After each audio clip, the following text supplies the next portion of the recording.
Hey everyone, fall is officially here, and that means colder weather. We finally had our first day to freezing, and let's talk about tips to take care of your wooden instrument during the winter and fall.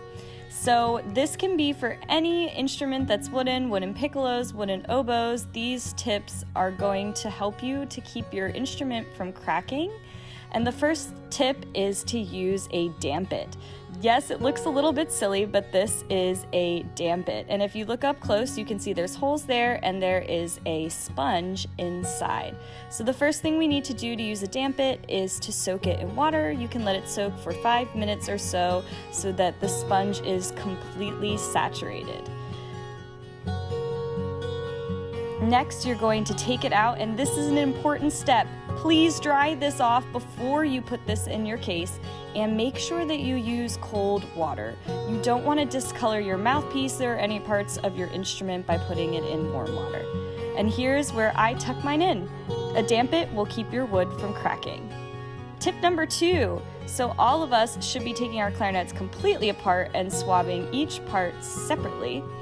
After you take your swab, instead of putting it in a pocket, put it on top of your instrument. This is another way to keep moisture in your case and in your wood.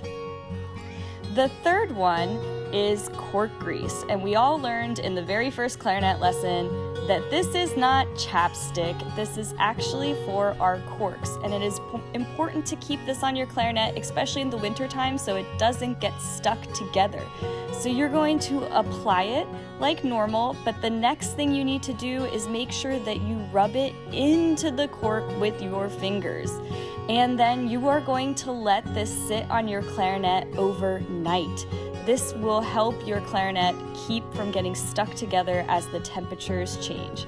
I hope all these tips help. Take care of your instruments and happy practicing!